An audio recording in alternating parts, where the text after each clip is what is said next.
Hi, ladies and gents. It's Jen checking in, and today is Saturday. It is a head wrap day because it is a day that I'm putting in not much effort because I just want to chill. That's the vibe I'm on. But I did want to check in because today is also a day that I'm not feeling comfortable in my own body. And I know I've had a lot of people reach out to me as far as they want me to post blogs or something informational about the things that I do when I'm not feeling great during the day or when I wake up. So mentally, I'll do another video on that. But I literally have regimens of what I do when I'm not physically feeling okay. A lot of it has to do with herbs and spices in the things that I eat. Some of it has to do with yoga, but today it's not really about yoga just because like I said, I don't feel comfortable in my own body. I went to the chiropractor yesterday and I'm feeling very sore. I'm feeling crampy, bloated, moody. I had a lot of things that I ate for Thanksgiving that I probably should have stayed away from, and I'm sure that has a lot to do with it. But for this video, I'll go into detail as far as the different things that I did this morning in order to even make it out of the house, because I have several appointments and things that I've got to do. And oh look, the sun came out. Yeah. So the sun is like one of the things I do, but prior to the sun, there were a few things that I did before I left the house. And in this video, I will go into detail about the different things that I did. So be sure to stay tuned and check it out.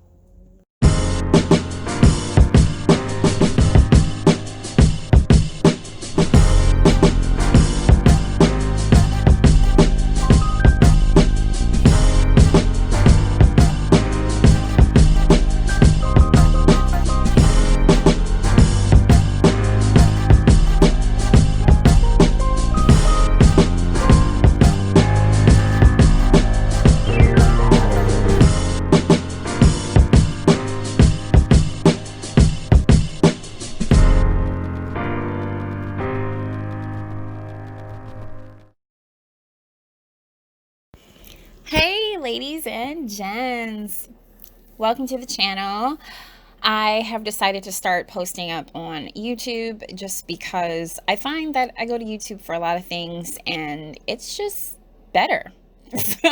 For this phase of life, it is better. I am in my 30s. I'm running around a lot and I've got a lot on my plate, a lot of things to do. And sometimes I just find that playing something in the background, such as YouTube, is helpful and beneficial.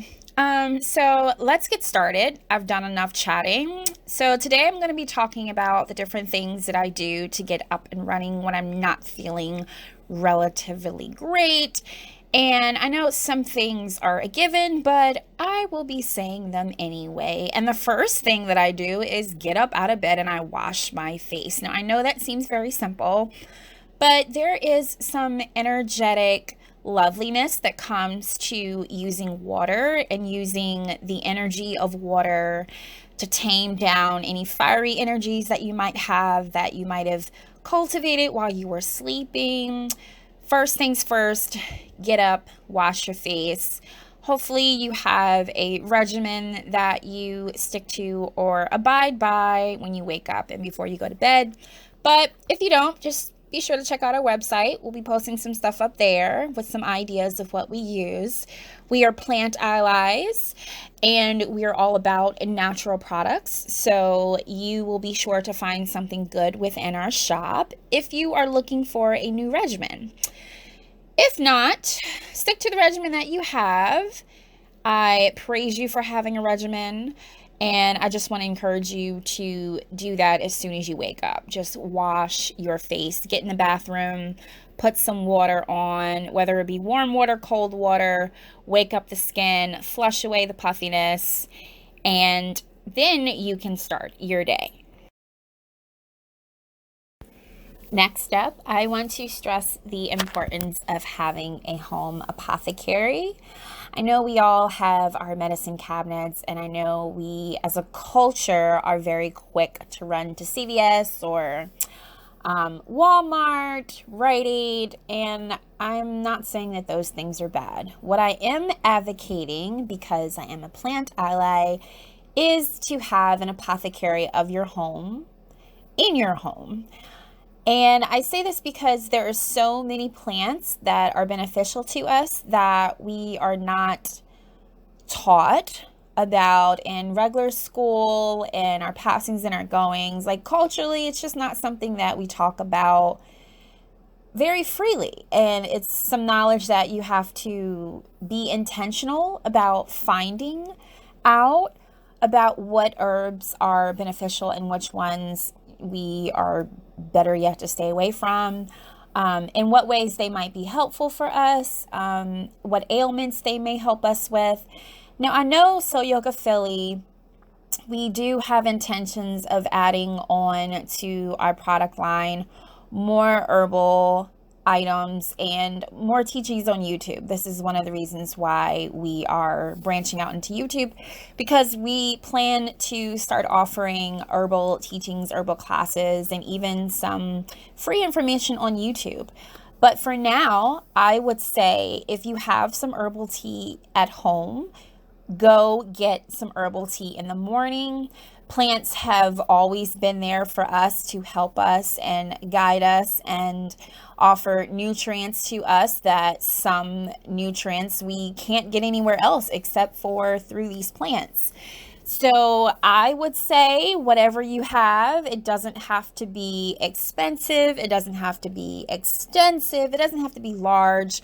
But just find some herbs that you are finding are helpful for you whenever you drink them, and get into the habit of drinking them every day, whether it be in the form of a tea or whether you add them to your meats and your spices or your rice, your potatoes, your carbohydrates, whatever you decide to do. Just make sure that you have some herbs every day throughout your life. Now, the first herb that I find that has been life-changing for me has been stinging nettle. I think I have stinging nettle tea almost every single day, and the days that I don't have it, if I go about 3 or 4 days without it, I definitely feel the difference within my body. I definitely feel it when my next cycle comes on. I have a lot of bloating. I feel very uncomfortable. I have cramps. But whenever I'm very much on top of having stinging nettle within my everyday diet, I don't have these issues. I really don't. So stinging nettle is amazing. It's one of these herbs that's anti-inflammatory, and it also helps with regulating hormones. It helps with swelling. It helps with allergies.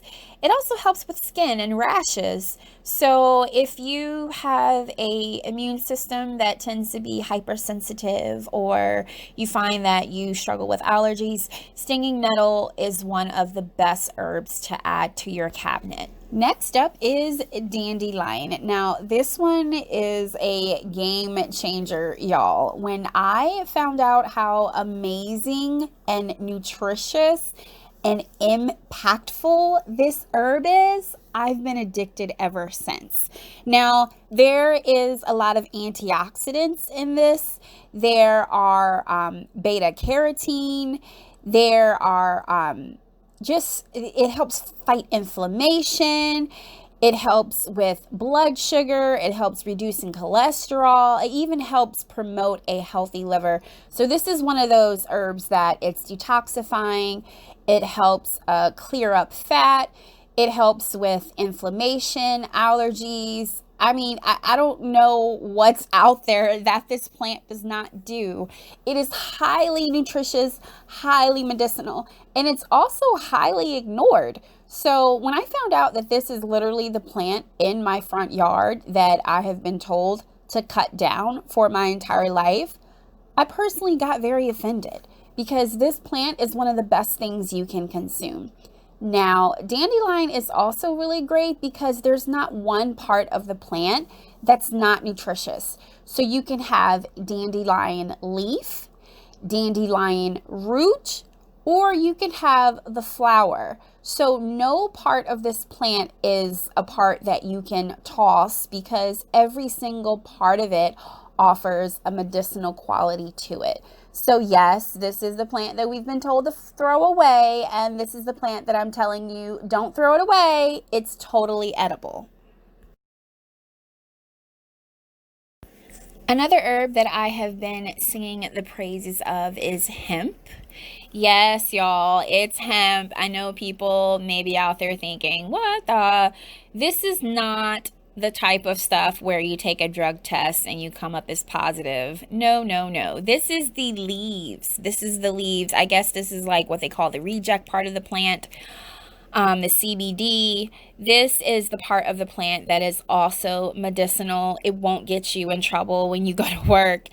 And I love it because it can give you a mellow feeling. It's also anti-inflammatory, which is really, really good when it comes to anxiety. I know when I'm having days where I'm very stressed out, one of the first things that I reach for is hemp tea. You can also receive hemp via a topical ointment, oil, or lotion. We also have some information on our website about that. But if you are having back aches, sore shoulders, if you're having tightness in your muscles, if you're feeling uncomfortable, if you're feeling cramps, you can topically apply hemp oil or hemp lotion or drink hemp tea, and I guarantee you that you will find a difference within your level of discomfort or pain. I do want to say that if you have any concerns, you definitely need to check with your doctor. We are not a facility or company that diagnoses anyone, or we're definitely not the people that'll tell you exactly what to do outside of the recommendations and instructions of your physician. So definitely make sure you check in with your physician or your primary care doctor about what things are good to take, what things are not to take. And if you are on medication, I definitely want to caution you, because some herbs you are not recommended to take if you're on certain medication. So please be sure to check in with your doctor. All right, so now that we got that disclaimer out of the way, let's get into the good stuff. Outside of what you can ingest into your body, one of the first things that I do when I wake up in the morning is a meditative exercise or a meditative practice. So this could be yoga, this could be reading a book. You could actually be meditating. You could be sitting in a chair or at your your couch area and just meditating. We have some information online further about meditative practices as well, and there will be some websites that I recommend below that have helped me learn how to meditate and how to focus in on one object at a time. But meditation is very important. There's a lot of science behind it showing that it can rewire the brain, that it can change the chemistry of your brain, and that it can help you restructure your life and your thinking patterns. So if you tend to wake up and you have a lot of anxiety, you're not feeling grounded, you can't really focus on one thing at a time, I would definitely say before you do anything, you have your herbal tea, you can have herbal tea, you can have it as a salad, just have some type of herb that morning. You can have it in an oil form, an essential oil. Just become an ally with the plants. More and more, we'll post some more information on plants. One of the other practices that I do is I believe in covering my head. I believe in the sacredness of covering my head. Now, this is not something that I do every day, but I find that when I do cover my head, I do feel more grounded. I feel as though it's very easy for me to contain my energies through that day. So if I wake up and I am feeling tired, one of the first things that I do is I do pick a head wrap. I pick a head wrap. I wrap my head for that day, and I usually just put, some lipstick, some makeup on so that, it makes your face pop. That way you don't look like you just rolled out of bed. You look like you put in some kind of effort. But I notice that when I wrap my head, I'm naturally automatically feeling very much better, and I do so quickly. So when we're talking about head wrappings, one of the things that I want to mention is there is something called the crown chakra. So the crown chakra, when we're talking about chakras, we're talking about the different energy centers of the body. And the crown chakra, if we research it, it's very much associated with the brain, the nervous system, feeling connected, feeling happiness or bliss. And when you cover your crown chakra, it is a way of protecting these energies. It is a way to calm the nervous system. And when your nervous system is calm, you're much able to focus on the task throughout the day. So if you ever notice, whenever you get your hair washed and somebody's like massaging your head, or you brush your hair, or even after wrapping your head, you may find that naturally, if you're in tune with your body, you feel much more calmer. And that has a lot to do with the nervous system and calming the nervous system and feeling more present in your own body and where you are, and containing your energies into one specific place. The crown chakra is also associated with consciousness, our feelings of connectedness to a deity or a deity. It's also associated with our emotions. So if you are feeling all over the place, if you are feeling like you can't know you're up from your down, if you feel very scattered, my recommendation would be to actually find a scarf and wrap your head, and just find a pretty scarf. Find any color, it doesn't matter. I know for me, I'm very much a person that loves to wrap my head with the color red, because when we're talking about the therapy of color, red is connected to feelings of being rooted, feeling grounded. So even as in this picture, you see this woman with a red wrap. And in the very beginning of the video, I had some pinks and reds on that day, and I put on red lipstick. It just helps me feel more grounded, and it ties into the therapy of color. And when we're thinking about color therapy, red is very much associated with feelings of feeling grounded and feeling connected. So after I feel that I've gotten my life right, just a little bit, through having my meditation, having my tea, wrapping my head, and spending a little bit of time with myself in my own space, this is when I actually have the capacity to sit down, check my emails, check my planner, go through Instagram or Facebook, anything that I have to do as far as connecting with others. First thing I do is connect with myself before I connect with others, before I figure out what I have to do as far as my responsibilities. And I find that when I do this, I'm also constantly consuming my tea at the same time. And one of my favorite teas that I consume, usually on days where I'm feeling less than lovely, is nettle and dandelion tea. So those are the herbs that I mentioned earlier. And if you want more information on those herbs, just feel free to click on the link below. And we also have those herbs available in our online shop. Well, that is all for now. That is my checking in for today. I wish you all well. I hope you all find different things in your life that you can feel connected and grounded to. I will post up some links below regarding where you can go for further details on herbs and informational resources on these herbs. Again, I want to reiterate that I want you to find what's good for you, you to find what feels good in your own body, and for you to connect to yourself before you get busy with trying to connect to others and doing a busy to-do list. I think that's one of the only ways to make it in this world, is to connect to yourself first. So feel free to visit our website. We can be found at www.soulyogafilly.com. You scroll down, you click on the link that says shop, and you can find find our products there. If you have any questions or you want us to post more information on something else, feel free to let us know, and we'll catch you in the next video. Bye.